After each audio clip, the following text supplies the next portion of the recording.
¿Interrumpir el embarazo es un crimen o un derecho? Escucharemos hoy posiciones de médicos, activistas de los derechos de la mujer, abogados y pastores. Las mujeres tienen derecho a decidir. Todos somos seres humanos, Sí. incluyendo el feto. Nadie tiene derecho a interrumpir ni la vida de la mujer ni la vida del feto. Toda mujer tiene derecho a tener un aborto cuando lo desee y cuando quiere. Es que la hipocresía ha caído del lado de los defensores del aborto. Te encantarán los planteamientos de la terapeuta Ana María Ramírez. Ella afirma, la enfermedad es una excusa para conocerte a ti mismo. El cuerpo hace la enfermedad. Además de ser sabrosa, la lechosa, si tiene efectos cicatrizantes y ayuda a la digestión, a consumir más lechosa. Lo cual hace que sea ideal para que tengamos una digestión más efectiva.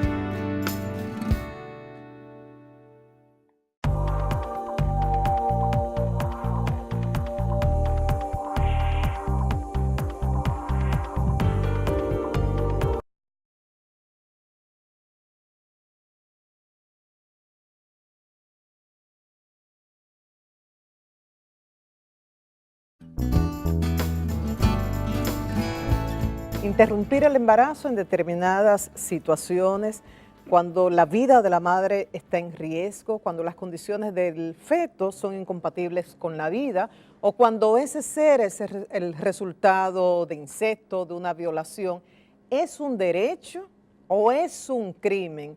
Es asesinar una vida, matar una vida, eliminar una vida. Vamos a hablar sobre este tema porque nadie debe mantenerse al margen de este debate que se supone que se va a mantener en los próximos días y que debe conocerse en el Congreso y que los legisladores fijen una posición. Están con nosotros en Ser Humano la doctora Lilian Fonder, ginecobstetra y activista de los derechos de la mujer. El doctor Rafael Mena, presidente de la Asociación Nacional de Clínicas Privadas, Sandeclip. También con nosotros el pastor Lorenzo Motaquín, él es director ejecutivo del Servicio Social de Iglesias Dominicanas, miembro del Comité Ejecutivo de la Mesa del Diálogo, y el doctor José Alberto Ortiz, abogado, vocero del Grupo Acción Cristiana de la República Dominicana. Así que gracias por estar acá, gracias por confiar en nosotros como medio, en Ser Humano, y me gustaría saber una posición, su planteamiento, ¿por qué es un derecho, por qué es un crimen? Comenzamos con la dama. Sí. Doctora Fonder. Mira, todos y todas tenemos derecho a la vida, inclusive las mujeres, entérense, las mujeres también tienen derecho a la vida, inclusive las mujeres pobres. La evidencia demuestra que penalizar el aborto en todos los casos no salva feto, pero sí mata mujeres, mujeres pobres. Entonces, nadie está a favor del aborto, estamos a favor de la vida y como defensores de la vida, en casos específicos, como acabas de mencionar, los 3 que observó el presidente de la República, cuando la vida de la mujer está en peligro, no es necesario que ella muera porque el feto no va a vivir sin ella. Cuando es un producto polimalformado, científicamente demostrado que no va a vivir fuera del útero, no hay necesidad de someterla a esa cruz, a ese calvario, a esos 9 meses, soñando con un milagro, o cuando es producto de una violación o un incesto. En esos casos específicos, las mujeres tienen derecho a decidir. No es que tienen todas que interrumpir el embarazo, pero aquellas que decidan que quieren vivir sin ese calvario, tengan la opción de decidir. Pastor, ¿ustedes no reconocen este derecho de la mujer a tomar una decisión cuando lo consideren en estas causales, como hablaba la doctora Fonder? Todos somos seres humanos, Sí. incluyendo el feto.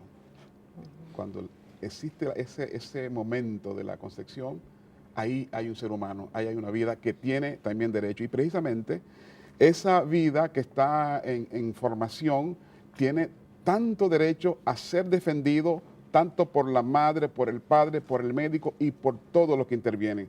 Ahora, nadie yo creo que ha planteado que maten a una mujer por salvar un feto.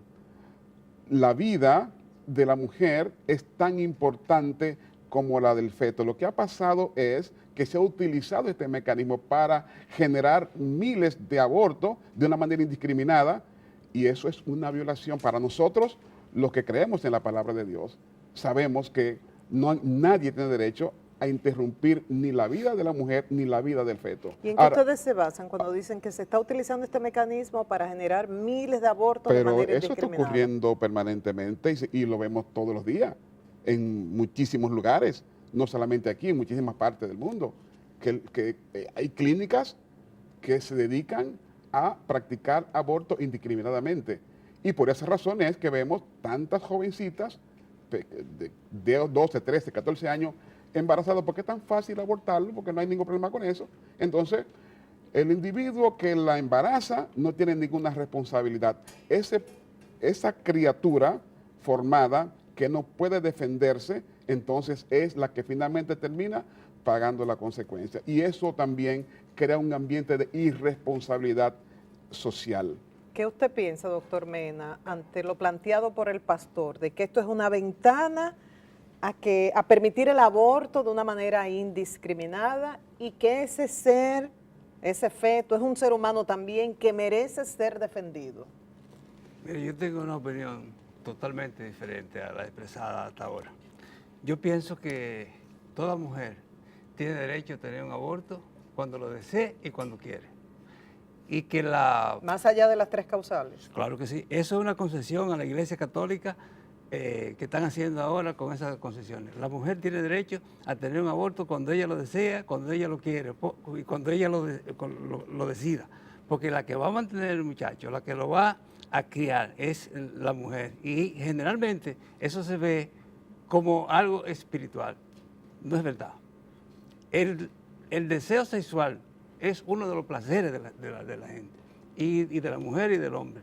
Y lo usan, y se usa hoy en día en ese sentido. Se ponen a todo lo que sea control natal, a los condones, a las píldoras, a todo ese tipo de cosas se oponen, de manera que se agarran en un supuesto Dios para decir que esto y el otro es un castigo divino. ¿Castigo divino de quién? Usted dice supuesto Dios porque usted es ateo. Sí, nadie ha podido demostrar que Dios existe, hasta ahora. O sea, yo no conozco el primer caso. El que dice que Dios existe y esa cosa son alucinaciones. Sí, y son... Yo no estoy de acuerdo con usted en ese punto, pero no es nuestro tema hoy. Sí, No pero es importa que eso está íntimamente ligado, eso se ha cogido para eso. Dios, los curas tienen el celibato y la monja también, y dicen que están de acuerdo con ese tipo de cosas, que no están de acuerdo y que hay un control de natalidad con eso. De manera que se quiere decir que es un crimen que eso hace. Óyeme, y habrá más gente que haya ordenado matar más que los cristianos.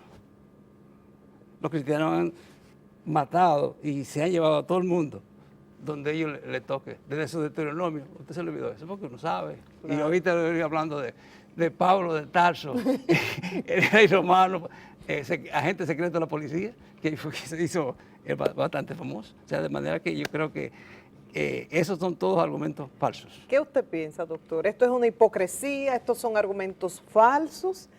Lo de las 3 causales es una concesión que se ha hecho a los cristianos, según ha dicho el doctor Mena, en su condición de abogado y cristiano. Realmente, María Elena, lo que la historia ha demostrado con el tema del aborto en otros países que están más avanzados que nosotros en este debate, es que la hipocresía ha caído del lado de los defensores del aborto. Estados Unidos legalizó el aborto en el año 1973. Pero usted dice, sí hay hipocresía, pero del otro lado, porque en el año 1973... Cuando los hipócritas son los que están en este lado. No, ellos no son hipócritas. No ellos, pero los que defienden la Estoy hablando de lo que pasó en Estados Unidos, donde cayó la balanza que midió la hipocresía. Porque cuando en Estados Unidos se aprobó el aborto en el año de 1973, la mayoría de la población americana apoyó la sentencia famosa de Roe versus Wade. Pero ¿qué ha pasado casi 50 años después de Roe versus Wade? Tenemos más de 50 millones de fetos muertos y hace apenas 2 años quedó revelado al mundo cómo Planned Parenthood, el principal proveedor de servicios de aborto en los Estados Unidos, más que abortos, lo que se dedica es a comerciar y a traficar con órganos de bebés abortados, sobre todo vendiéndole los órganos a la industria de belleza y a la industria del colágeno. Entonces, lo que ha pasado, que el pueblo americano reacciona ante esa hipocresía de los grupos que manejan el aborto, Luego se revela que Planned Parenthood es el principal donante de la campaña de Hillary Clinton y eso le hace daño a Hillary Clinton. Una de las razones por la cual Donald Trump gana las elecciones de Estados Unidos y Hillary Clinton pierde es que muchos sectores en Estados Unidos reaccionaron indignados por el apoyo de Planned Parenthood a su campaña. Hoy Estados Unidos se prepara a revocar el Roe versus Wade y la designación de Neil Gorsuch en lugar del magistrado Antonin Scalia como miembro de la Suprema Corte de Justicia de los Estados Unidos anuncia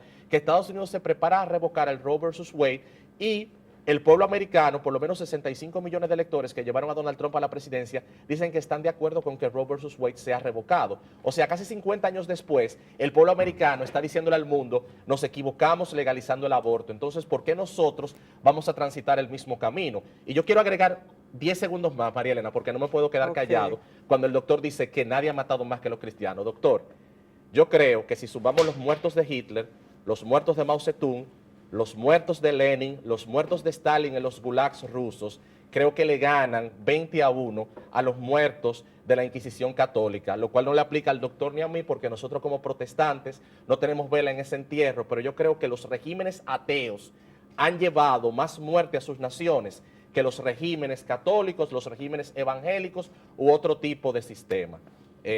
¿Usted está de acuerdo con eso, doctor?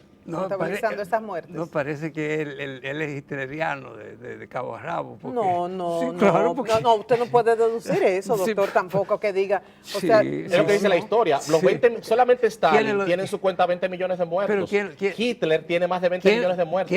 ¿Quién mandó a matar a los 18 millones? Ustedes los cristianos. Ustedes los hitlerianos fueron los que lo mandaron a matar. Los que mandaron... No, pero él no es hitleriano. Yo quisiera claro que sí. interrumpir Pues está hablando para- como tal. No, Y está no, haciendo- es lo que pero está haciendo- comparando. No, está haciendo doctor, acusaciones. Las muertes. Perdón, yo quisiera interrumpir para comentar que el tema de la vida de las mujeres, nos gustaría que sobre todo los habláramos las mujeres, porque es que la vida que está en riesgo es la vida de las mujeres. Es la vida de las mujeres pobres. Y en República Dominicana no tenemos que irnos a otros países. En República Dominicana tenemos una tasa de mortalidad materna altísima.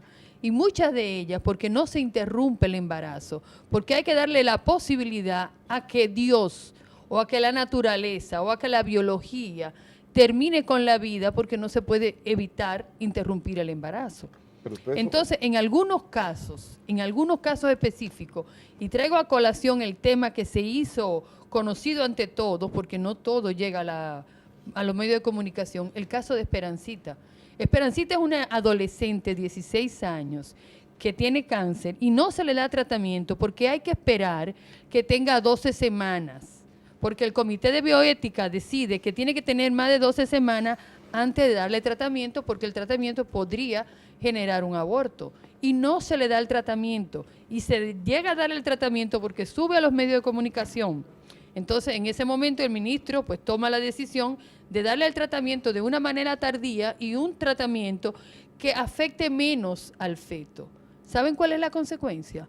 Que hoy la madre de Esperancita no tiene su hija y el feto tampoco existe. Ese fue el caso que salió a los medios de comunicación. Pero hay miles y miles de dominicanas que también son hijas de Dios y que también tienen derecho a la vida, que no pueden vivir porque en República Dominicana y sobre todo a nivel público, porque a nivel privado, doctor, usted sabe que es otra la historia, pero las pobres no tienen derecho a la vida cuando están embarazadas y su vida depende de que el embarazo lo pueda perder. ¿Y Bien, qué doctor. derecho tiene el feto, de ese niño en cierne que está ahí? ¿No tiene derecho? O sea, es algo insignificante que no tiene ningún valor. Yo quisiera que se analice también ese tema, porque también tiene derecho y la mujer al menos puede hablar. Esperancita pudo haber tenido otro hijo si hubiese seguido viva, Si pero eso era hubiese mejor que ocurrido- muriera con todo y bebé. Si eso hubiese ocurrido en cualquiera de Si nosotros... hay que tomar la decisión entre que muera el feto o muera la mujer. Yo pensaba que en eso ustedes estaban de acuerdo, de que Pero- si estaba en riesgo la vida de la mujer, Estamos aquí habría frente que a dos médicos que tienen en ocasiones que estar decidiendo en un quirófano qué tienen que hacer. Ahí el médico tiene que utilizar su íntima convicción, ¿entiende? Pero si la ley le prohíbe algo, yo creo que no puede asumir un riesgo. sí, lo que está, Si lo es que a la- nivel de hospitales públicos, no se puede hacer. No Lo se que puede la hacer ley- y por evidencia Esperancita. Y eso ocurre constantemente. Esperancita fue un caso que salió en los medios de comunicación, pero la cantidad de mujeres con lupus que hay que esperar que llegue muy complicada, porque cuando está estable no se puede interrumpir el embarazo, doctor. Ayúdeme en eso, o sea, no se puede interrumpir porque ella está estable. Vamos a ver si aguanta, vamos a ver si aguanta. Pero me estamos de Cuando casos venga excepcionales. complicada, Esos son casos excepcionales, pero eso no es la generalidad. pero en esos casos que queremos que podamos, que ellas puedan vivir, en esos casos que el Esto presidente que estamos ha viendo observado. aquí en el set es lo que pasa en la sociedad. Esto que plantea el doctor Mena representa un segmento importante de la población. Un cemento que- ateo, dijo él, no que él era. Un segmento ateo que forma parte de nuestra sociedad y que hay que tomarlo en cuenta, sea mayoría, sea minoría. Igual que ustedes como cristianos deben ser tomados en cuenta. La doctora Faunder representa activistas de los derechos de la mujer que deben ser tomados en cuenta. Preguntamos en las redes, en las cuentas de Ser Humano, ¿está usted de acuerdo con que se permita la interrupción del embarazo en esas tres circunstancias, cuando la vida de la madre está en riesgo, cuando las condiciones del feto son incompatibles con la vida o cuando ese ser es producto de una violación o de un incesto? ¿Qué respondieron cuando regresemos?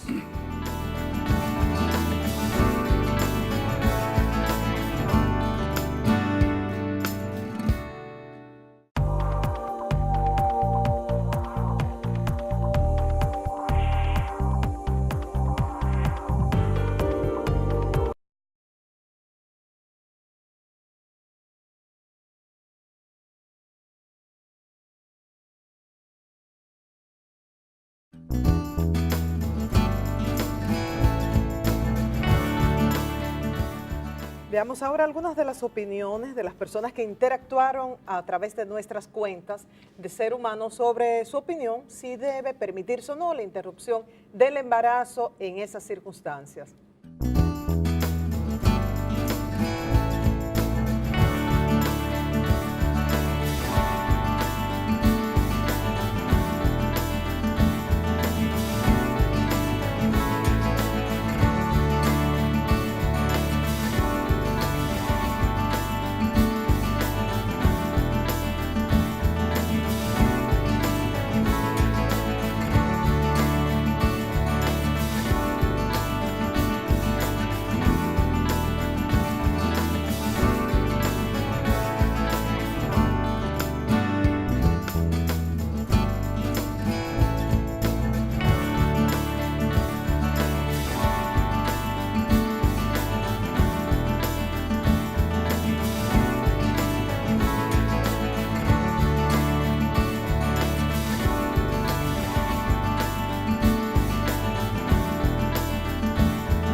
Ahora la pregunta que nos hacemos, ¿qué decidirán los legisladores ante la observación que por segunda ocasión hace el Poder Ejecutivo?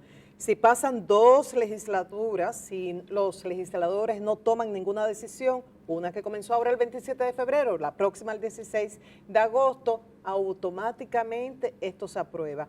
Pero es lo que queremos, o queremos que cada diputado, cada senador fije su posición de manera responsable. Cuando se conoció esto en el Senado, de los senadores presentes, el único que motivó su posición a favor de estas circunstancias de la interrupción fue el senador Julio César Valentín. Y la pregunta que yo le hago a ustedes, y ya a modo de conclusión a la doctora Lilian Fondera, al doctor Rafael Mena, al pastor Lorenzo Motaquín y al abogado, al doctor José Alberto Ortiz, esta legislación debe ser para todos, ateos, y lo señala usted, doctor, porque dijo que era ateo, cristianos, médicos, para todos, o estos principios, dogmas, los lineamientos que ustedes predican por la Biblia, deben limitarse a las personas que se congregan y pertenecen a diferentes iglesias. Es la pregunta que hago. Obviamente Pastor. que la legislación es para todo el mundo, o sea, no se puede legislar para uno y para otros, no. De modo que Entonces no podemos mezclar la Biblia ahí cuando tenemos ciudadanos como el doctor Mena, por ejemplo. Pregunto. bueno, me dio mucha pena escucharle decir ahorita que es un supuesto Dios. No, pero pena no, Sí, porque él es feliz oye, así. No me tenga pena. No, no, él es feliz Porque así. de usted yo, bueno, pe- yo usted y yo pe- somos de- felices creyendo. entonces yo de usted pensaría lo contrario. Yo pensaría de usted que es supersticioso. Bueno, Vamos a respetar su bueno, posición. Lo respetamos. Sí, Magnífico. sí, sí. Y como Pero él yo hay, sé, yo hay estoy, otros, no, hay estoy muchos. convencido de que hay un Dios, creador de todas las cosas, y que rige el universo, Pero usted no lo puede incluyendo demostrar. la vida de las personas que habitan este universo y al cual nadie tiene derecho a interrumpir. Yo acabo de venir de una conferencia de Canadá. Hay un individuo, un compañero amigo nuestro, que tiene los brazos, Es un hombre privilegiado. tiene los visa. brazos hasta acá, hasta corto, y las piernas hasta acá. Sí. Cuando él iba a nacer, estando su mamá en gestación, lo iban a abortar porque el individuo no era compatible con la vida. ¿Qué individuo más brillante? ¿Sabe lo que hace él hoy? Dar conferencias sobre medio ambiente y cambio climático en el mundo con una brillantez estupenda. Pastor, pero Si lo hubiesen interrumpido, ¿Qué edad ¿qué tiene? hubiese pasado? ¿Qué edad tiene él? Debe tener como 45 años. Entonces no es verdad lo que usted está diciendo. ¿Por qué no? Porque en esa época no había sonografía para saber si iba a ser No sé. compatible o no. Eso dijeron que lo iban a abortar. Ah, porque eso no- dijeron, pero no es así. Pero no es verdad. Ya. O sea, No, usted eso- no puede decirme una cosa que no es verdad. Bueno, estoy diciendo lo que él ha contado. De su historia, pero lo ¿entiende? cuenta a su manera. Ya. Pero ¿no le parece, doctor, que es justo dejarle a esa madre el derecho de continúo con el embarazo o lo interrumpo? No debe ser así, ¿Por qué? porque está abrogándose un derecho que a ella no le corresponda, porque esa vida que ella tiene en su vientre no es una vida de ella, es una vida ya creada y concebida Ok. por Dios. Doctor Ortiz, Sí. el pastor habla de un derecho y hay un artículo en la Constitución que habla de que la vida comienza desde la concepción. El doctor Flavio Darío Espinal, consultor jurídico del Poder Ejecutivo, dice que en caso de que esto llegara al Tribunal Constitucional, los miembros de ese tribunal tienen que tomar en cuenta otros derechos consagrados constitucionalmente, como el derecho a una vida digna, a la integridad, y que haciendo esta ponderación habrá que ver cuál derecho pesa más. El problema de este debate, María Elena, es que a lo largo de su historia no ha sido un debate objetivo ni un debate racional. Ha sido un debate emocional y es un error que ambos sectores que hemos estado en pugna sobre este tema hemos cometido. Nos hemos ido más del lado de las emociones que del lado de la razón y no hemos colocado el derecho a la vida humana en el centro del debate. Nos hemos olvidado que el artículo 37 de la Constitución refleja una realidad que la embriología y la biogenética, y no quiero profundizar en el aspecto Ok. de medicina porque no soy médico, pero los textos de embriología y los textos de biogenética nos dicen que desde el momento que un óvulo y un espermatozoide se unen, surge un ser humano. Entonces, Y como el derecho... abogado no toma en cuenta los demás derechos establecidos constitucionalmente, como el derecho a una vida digna. Lo que pasa, María y la Elena, que integridad. el derecho a la vida digna y el derecho a la integridad también lo tiene ese feto, porque desde el momento que se forma esa criatura en el vientre de la mujer, ya es un ser humano, no solamente con derecho a la vida de conformidad al artículo 37, sino con derecho a la dignidad y derecho a la integridad. Entonces, el derecho de la mujer a elegir termina hasta donde nace el derecho de su hijo. Incluso la doctora Fonder me puede confirmar, en mi escaso conocimiento de medicina empírico,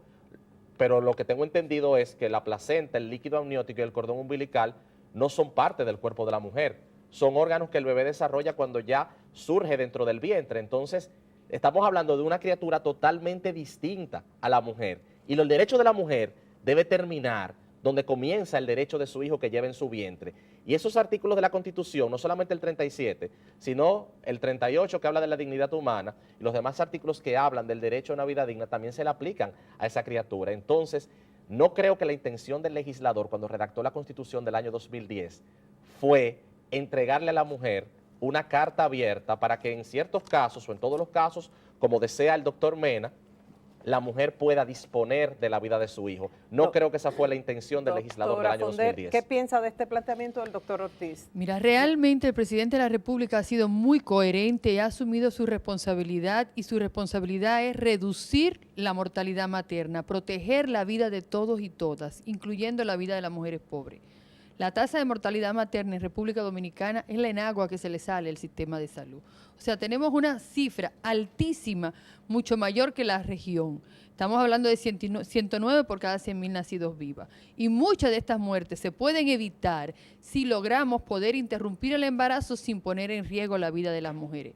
Nuestra preocupación es que el Congreso Dominicano pues sea coherente con la posición del Poder Ejecutivo, que es la segunda vez que lo observa en esas tres causales. Una preguntita Justamente a la doctora, en si me esas permite. tres Brevemente, causales, que ya- porque es sumamente importante reducir la mortalidad materna. Doctora, ¿por cómo Chile logró reducir la mortalidad materna hace ya 30 o 40 años sin necesidad de aprobar el aborto y ahora es que Chile está debatiendo el tema de la despenalización? Tengo entendido que se puede reducir la mortalidad materna sin necesidad de aprobar el aborto. Entonces a mí me gustaría saber por qué usted insiste en la necesidad de despenalizar cuando otros países no han tenido la necesidad de hacerlo. Mira, en Chile se está debatiendo hoy cómo reducir todavía más la mortalidad materna y cómo despenalizar el aborto. En casos específicos, no estamos hablando de que vengan mujeres todas a interrumpir el embarazo, solo. Pero la tasa en- de Chile es menor que la de Inglaterra, que es un pero país del primer mundo. pero todavía su presidenta quiere velar por la vida de sus mujeres. Entonces nosotros tenemos un presidente que por segunda ocasión está velando por la vida de las mujeres. Lo que no entendemos por qué los hombres se oponen a que las mujeres pobres también tengan derecho a la vida. Lo que pasa es que Doctor, sean pobres ya- o sean ricas, un ser humano va a perder la vida. La realidad, el bebé se va a morir, sí, pero sea la mujer pobre, la sea realidad en rica la República mujer. Dominicana es que solamente ponen en riesgo las mujeres que son pobres a nivel público, a nivel privado. Aquí hay 20.000 formas de poder interrumpir el embarazo. Pero ¿qué pasa? El tema de que es la vida de las mujeres la que está en riesgo y eso es responsabilidad del Estado, no responsabilidad de un grupo de religiosos velar por la vida de todos y todas. Es cierto, doctor Mena, que estamos matando, entre comillas, a cientos y cientos de mujeres con esto, enviándolas a hacerse abortos inseguros con carniceros. Por un lado es una posición y la otra posición que detrás de esta defensa, la interrupción del embarazo, hay todo un mercado de tráfico de órganos. Es de toda mujer conocido que cuando ella decide hacerse un aborto, ella se lo va a hacer como quiera. Independientemente de la intimidación, independientemente de las oraciones, independientemente de lo que le diga, dependiendo de la situación en que esa mujer se vea, lo va a hacer. En el sentido de que usted conoce muy bien que hasta la percha, Ay, sí, doctor. esos son los ganchos que se usan cuando una mujer le hace un aborto, se lo pone y se lo introduce. Y ahí viene lo que usted dice, se infecta y se muere la mujer y se pierde todo el mundo. O sea que tenemos muchas muertes por abortos inseguros. Pero, claro, una de las mayores cantidades de la doctora Ginecotetra, y sabe más que yo de eso, porque yo soy pediatra nada más, sabe muy bien que después que se usan esas maniobras abortivas, que como ustedes le llaman, ¿verdad que sí? Pero nada más no eso, sino también pergamanato también. Se perfora, se mete el lápiz, y llegan sépticas. Y eso sí significa infectada, significa la muerte de la mujer.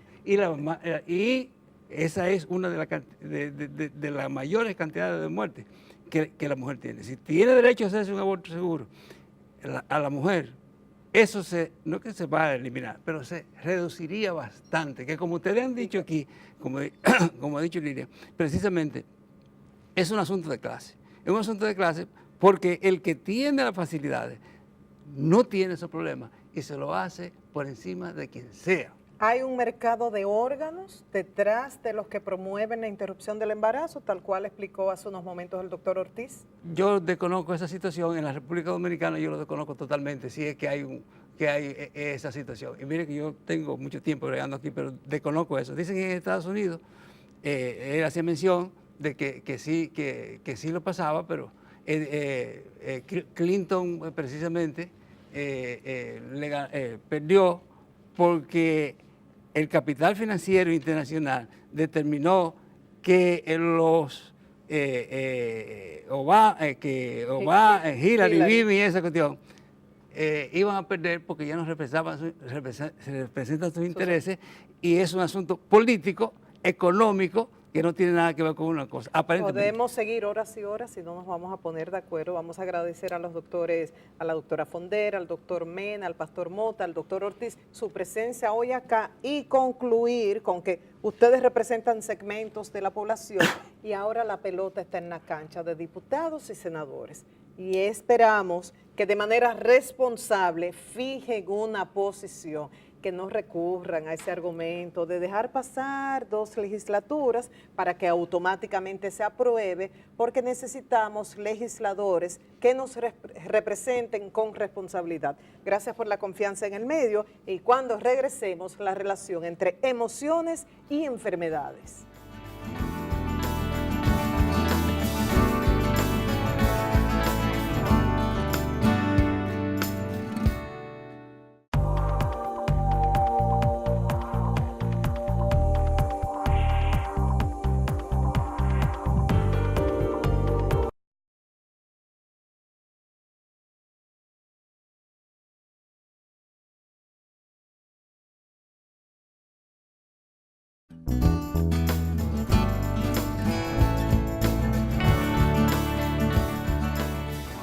¿Qué relación hay entre las emociones y las enfermedades? Supongamos que tú tienes un estreñimiento muy fuerte o sufres de intensas migrañas o tienes artritis reumatoide. ¿Habrá una emoción causando eso?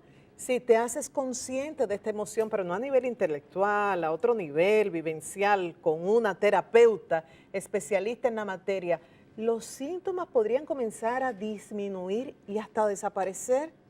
Vale escuchar a Ana María Ramírez. Ella es especialista en técnicas de descodificación biológica de las enfermedades. Es colombiana, visita diferentes países con estas herramientas y tenemos la ventaja aquí en el país de que nos está visitando y hay muchas personas tomando los cursos y asistiendo a estas sesiones de terapia con Ana María.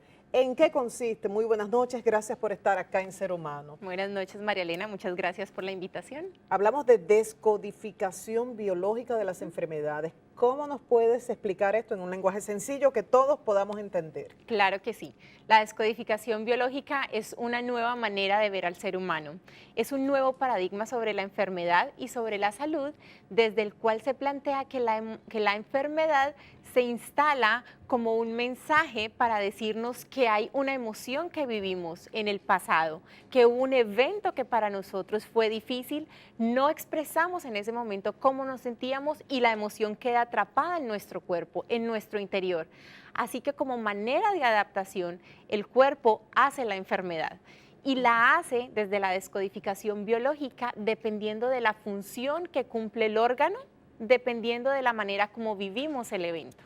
Muchos se estarán preguntando, ok, está muy bien, luce bonito, se oye bonito, pero ¿cómo se logra esto? ¿En cuántas sesiones? ¿En qué tiempo? Podríamos tomar el ejemplo del estreñimiento, debido a que según algunos médicos naturistas, el 90% de las enfermedades vienen por el estreñimiento, porque hay una sustancia que es tóxica para el organismo, que debe ser eliminada, botada, pero en personas que sufren de constipación, esta sustancia tóxica queda en el organismo y contamina todo el sistema a través de la sangre. ¿Qué pasa, Claro por ejemplo, que sí. con el estreñimiento? Por ejemplo, el estreñimiento que se da a nivel del colon. Entonces, el colon, ¿qué función cumple en nuestro cuerpo? El colon se encarga de eliminar lo sucio. Así que si hemos vivido una situación y la hemos vivido como que nos han hecho una porquería, como que nos han hecho algo sucio y esa emoción está dentro de nosotros, es el colon el que la va a biologizar. Así que hay diferentes patologías que ocurren en el colon. Entonces es el colon ahí el que reacciona porque esa es su función, eliminar lo sucio. Y si yo no he podido eliminar eso que viví, que me hicieron como que yo lo percibí sucio, entonces allí puedo retener de esa manera esa situación. A ver si entiendo. No importa que la persona consuma muchas fibras, que haga ejercicio, que tome mucha agua, todo lo que recomiendan para una buena función intestinal. Si ha vivido una situación donde ha tenido que retener algo sucio, no ha podido defenderse, ese órgano puede reaccionar de esa manera. Así es, si hay un conflicto inconsciente no resuelto, es nuestro cuerpo el que va a tratar de resolver por nosotros. Como decíamos, es ese llamado de, hey, aquí Atrás hay una emoción atrapada, hay un evento que vivimos que no hemos logrado expresar cómo nos sentimos y por eso el cuerpo se adapta a través de la enfermedad. ¿Y cómo se llega a esto si es inconsciente, si la persona no se da cuenta? En terapia lo que hacemos es que usamos diferentes técnicas para ayudar a la persona a conectar con ese evento que vivió, que muchas veces recordamos esos momentos difíciles que hemos tenido, pero que no hablamos de eso, que lo llevamos con nosotros, que no se lo expresamos a nadie. O muchas veces ese evento ha ido a nuestro inconsciente porque es tan doloroso que nuestro cerebro, de una manera como un mecanismo de supervivencia, simplemente lo archiva y lo deja allí. Pero la información está con nosotros, está en nuestro cuerpo. Nuestro cuerpo tiene todas las memorias desde el momento en que fuimos concebidos y todo lo que hemos vivido en nuestra vida. Es más, traemos memorias transgeneracionales. Okay. Pero solo reconociéndolo se supera. No. No es suficiente la toma de conciencia intelectual, necesitamos una toma de conciencia emocional. Es decir, yo puedo saber por qué estoy mal y sigo estando mal, pero si yo hago una toma de conciencia realmente desde mi sentir, desde mis células, ahí es donde puede haber una verdadera transformación. ¿Con qué enfermedades has tenido resultados que te han generado mucha satisfacción como terapeuta? Desde la descodificación biológica tratamos enfermedades físicas, emocionales, de comportamiento, bloqueos en nuestra vida. He tratado enfermedades como el lupus, enfermedades como el cáncer, enfermedades como gastritis, migrañas, enfermedades de la piel. He tratado casos como, por ejemplo, todos los hombres que atraigo a mi vida son infieles o tengo un bloqueo en mi vida con el dinero, todo lo que inicio se derrumba en un momento determinado. Esos bloqueos también se pueden descodificar porque todo eso tiene un origen, tiene una causa, tiene un comienzo. Cuando visitas el país, además de los cursos, ofreces las terapias individuales. Así es, también hago citas individuales. ¿Y qué tiempo toma? Las terapias duran 1 hora y después de la terapia el inconsciente sigue trabajando y sigue trabajando por más o menos 2 o 3 semanas. Así que la intensidad de las terapias, es decir, el número de sesiones para cada persona es muy individual, porque hay personas que conectan bastante rápido con sus emociones y hay otras personas que están más en su cabeza y les cuesta un poquito más bajar para conectarse con su cuerpo. En el caso de los niños, ¿se puede trabajar? En el caso de un niño que tenga terror a dormir solo, se va cada noche a la cama de los padres, por ejemplo. Qué bueno que me hagas esa pregunta, porque los niños hasta la edad de más o menos 7 años son el reflejo del inconsciente de los padres. Es decir, los niños biologizan los conflictos inconscientes de papá y mamá. Por eso si un niño menor de 7 años se enferma, nosotros no trabajamos con el niño, trabajamos con los padres. Y una vez los padres resuelven su conflicto, el niño se alivia. Ana María, ya para terminar, ¿qué hace una abogada, contadora, trabajando con descodificación biológica de las enfermedades? Siempre me ha apasionado y me ha traído el tema de la sanación. Toda la vida lo había sentido. Ahora sé que estudié mis 2 carreras resolviendo algo desde mi inconsciente. Y bueno, necesitaba pasar por allí para finalmente estar en este camino después de mucha búsqueda de qué hay realmente al origen de las enfermedades. ¿Has encontrado receptividad con este tema aquí en el país? Mucha, mucha. Ha sido muy gratificante y me ha dado mucha alegría sentir la apertura de la gente para encontrarse más con ellas mismas, para encontrar soluciones a sus enfermedades. O sea, respuestas a algo que no habían podido encontrar en otro lugar. Bien, muchísimas gracias, Ana María, y feliz estadía aquí en el país. Muchas gracias, Hasta María la Elena. próxima. Gracias. Ya ustedes saben, es otro abordaje para esa situación de falta de salud que quizás le esté afectando en estos momentos, la descodificación biológica de las enfermedades, en este caso con la terapeuta Ana María Ramírez. Y cuando regresemos vamos a hablar o a recibir las recomendaciones de Maciel Félix sobre las propiedades de la lechosa, papaya como le llaman algunos.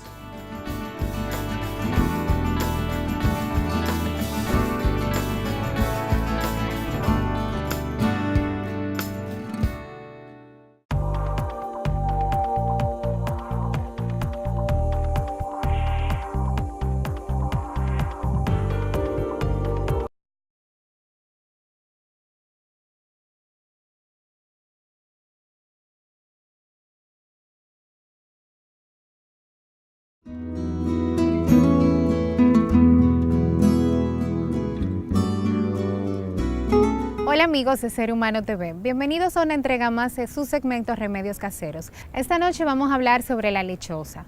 Es una fruta altamente nutritiva, refrescante y es rica también en una enzima llamada papaína, lo cual hace que sea ideal para que tengamos una digestión más efectiva.